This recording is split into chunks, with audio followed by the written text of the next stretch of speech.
So here we are on this glorious Sunday here at the castle, and I want to say a few seed thoughts. The world's living through a time of crisis. I've just spent some hours reading the latest news, and everywhere you look there's fighting. In Syria on the Golan Heights, the Austrian UN peacekeeping forces have withdrawn. Hezbollah, a Shia armed force, and Assad's Alawite armies are poised with the support of Iran and Russia against the Sunni Muslim armies associated with the Free Syrian Army, who also have backing from jihadists such as Al-Qaeda remnants. And they're supported by, for various reasons, they're supported by mainstream Sunni Muslim states such as Saudi Arabia and Turkey, who are giving them weapons, but also by USA, UK and NATO, who are also trying to give them weapons. So the ridiculousness of the whole situation is that the West, USA, are ending up supporting Al-Qaeda. And the other ridiculous thing is that the Israelis are standing petrified of this fight that's going on because it might overspill at any moment over the Golan Heights and engulf the region in much wider conflict. Meanwhile, there's fighting going on inside Turkey itself, in Taksim Square, which began as a peaceful protest against overdevelopment of urban spaces, people wanting their part. It's as if the government had decided to build over Hyde Park and make a shopping mall in London. It's the last green space in downtown Istanbul, which used to be one of the most beautiful cities in the world, and the people are annoyed that it's been taken over for property development. And so, quite rightly, they occupied it, and now it's become a kind of an ideological struggle between the Islamist-leaning government and the autocracy and its kind of authoritarian approach to governance versus a people's more grassroots approach to shared power in society. So those are just some of the conflicts that are going on as we speak, and the world, it seems to me, is in flames in many places, erupting. Why is this, and what can the Spirit say about that? Life is full of struggle, constant struggle, and movement. If you think about it, violence is always a form of movement, usually sudden movement. If we analyse what movement is, philosophically, metaphysically, we see that it's nothing to be afraid of, because spirit is constantly in movement. The whole of life, the whole of reality, the whole of matter is constantly humming and vibrating with pulsating energy which is in constant movement. As we sit here, the planet is in movement, spinning at thousands of miles an hour, and the whole of the solar system is spinning also around the galactic arm. And the whole world is in constant journeying. We're pilgrims in movement. The thing is, how can this movement be kept within, like in poise? Because that is my vision of peace. That is the vision of peace here at the castle. The dance of the Muses, they don't bash into each other and destroy each other in their dance. They allow space, just as we do when we dance here at the castle. Each group on the planet, be they Alawi, Sunni, Jewish, Hebrew, Kabbalist, Christian, all the different varieties could be seen as like dancers, dancing in movement. And this perhaps is why Rumi, who came from Turkey, instigated the whirling dervish dance, which means each dancer dances in their own space, in ecstatic union with the beloved, and not knocking into each other, like the planets do. The planets on the whole, unless Velikovsky was correct in alleging that at one point the solar system saw collisions, I suspend judgment on that. So far as we know, the planets retain their orbits and dance in a kind of poised energy, just as the quantum particles that make up our physical bodies do the same. When they don't, you get cancer, you get ill.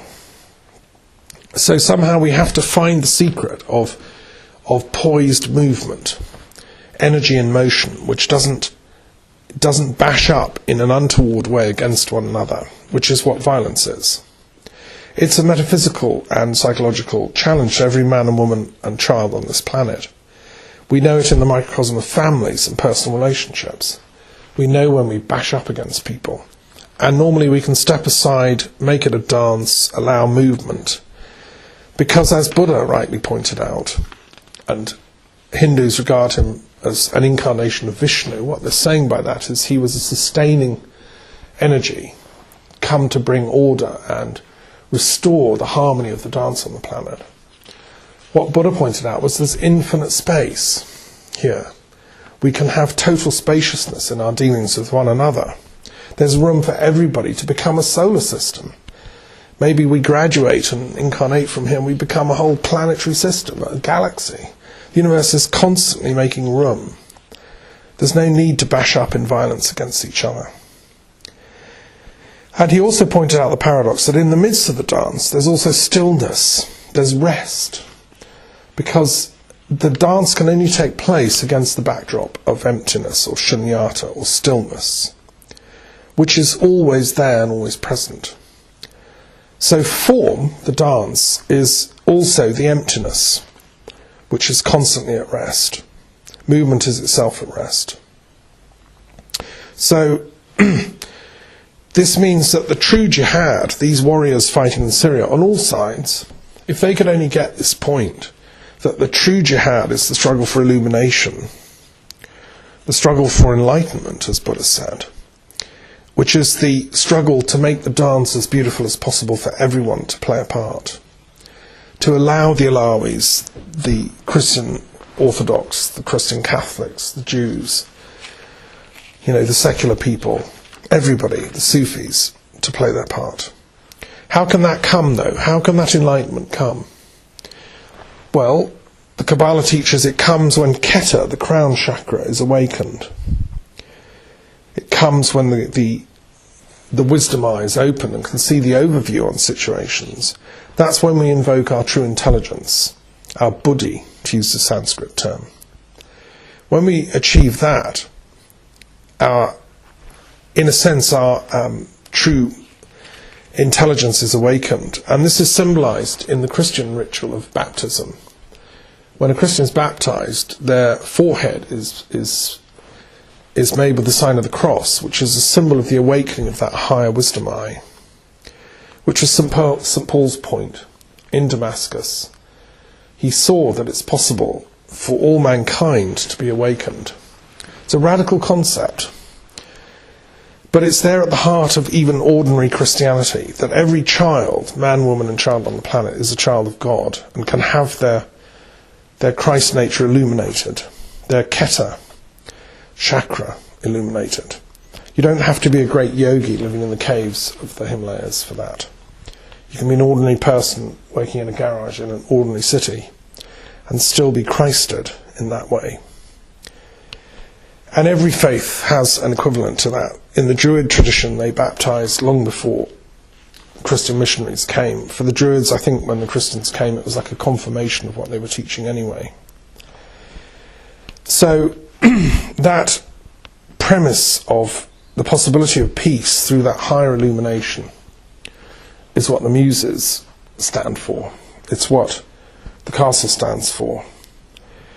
And this movement, therefore, is a vertical movement that's needed. It's the circulation of the wisdom energy within each one of us to our own highest illumination.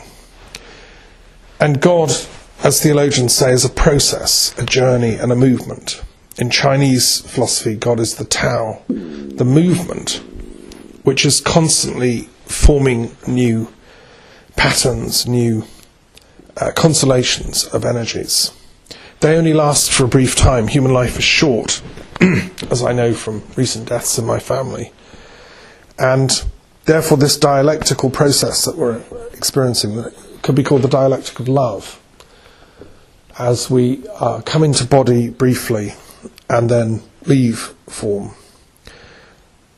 And therefore it's precious. We're like in that most extraordinary dance performance, briefly for a moment. Let's enjoy it, celebrate it, do worship to the source of the dance, the spirit itself, and allow that music and that energy. If you think about it, music is simply poised notes having a dance together and avoiding conflict with one another. And when they do come into disharmony, they then resolve it and go to a higher harmony, which is why I love the Bartok we've been listening to, because it's about harmony in spite of dissonance, rhythm in spite of apparent arrhythmia. And that to me is very symbolic of the 20th century, one of the great musicians of the 20th century.